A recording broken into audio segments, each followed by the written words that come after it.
guys, Mapletail here. Welcome back to my Year of Art Challenges, the series where I take on a different art challenge every month of the year.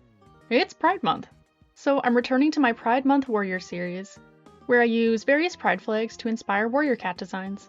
Let's get into it. In years past, Pride Month Warriors would be a month-long event, but I decided to condense it down into one video this time, using 5 flags to inspire 5 warrior cats. I've been doing this challenge for 8 years now, and I really don't want to burn myself out on it, so this felt like a smart move. I also wanted to open June up a bit more for other video ideas, especially since I've started dedicating the entirety of July to Art Fight. So here we are. I was also really unsure of what flags to choose this time around, as I've used a lot of the ones I'm more familiar with already.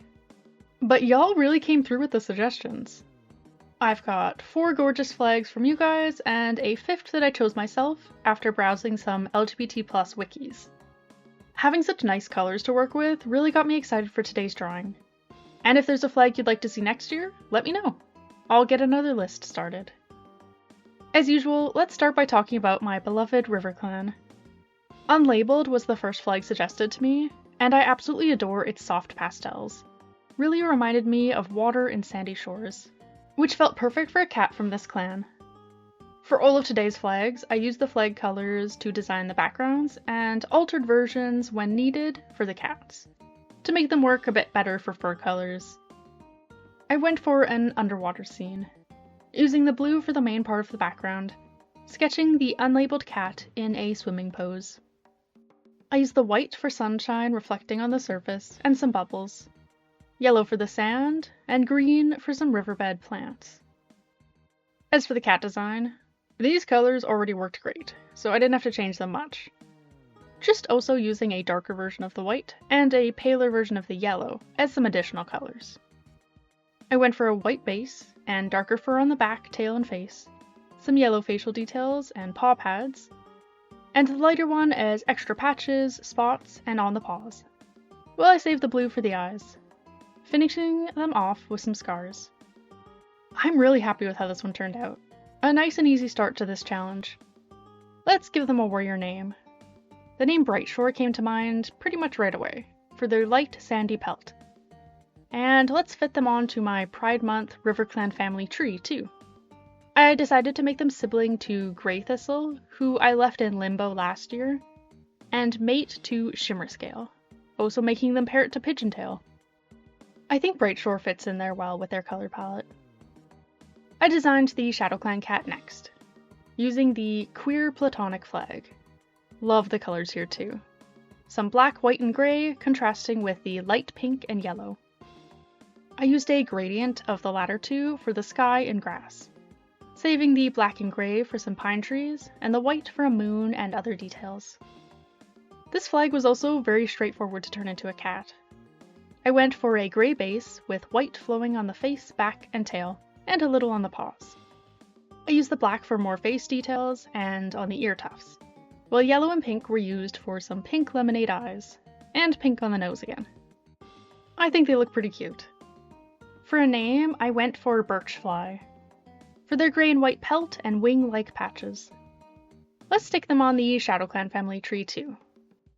I found a good spot pretty quick, deciding to have Birchfly be co-parent to last year's Ice Step and Lilypad, with our demisexual cat Jagged Knight.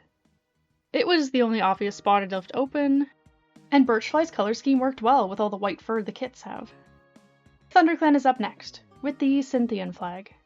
I'd never seen this one before, and it is my new favorite looking flag. Beautiful purple and orange sunsetty colors. Very fun to work with. I used the reds for the sky and forest floor, the orange and white for the sun, clouds, and other lighting details, while the purples I used for some towering trees.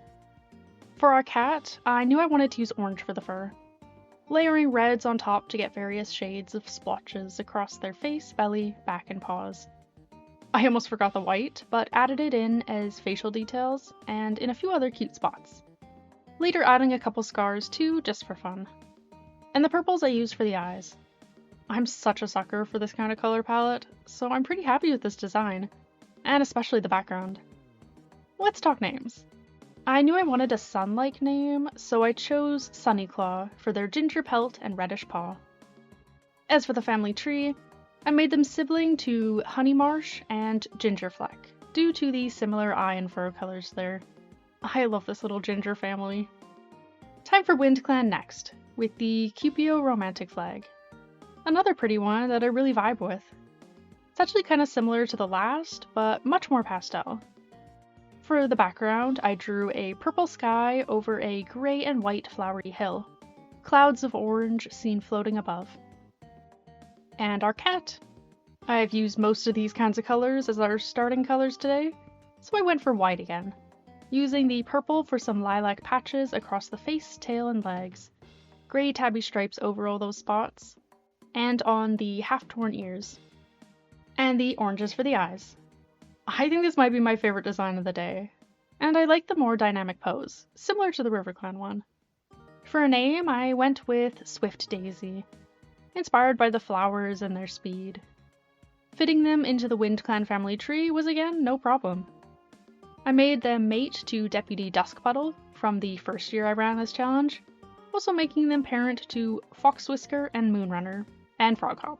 Their colors all worked great together, and Swift Daisy especially reminded me of Foxwhisker here. Last, but not least, SkyClan, with the Pangender flag.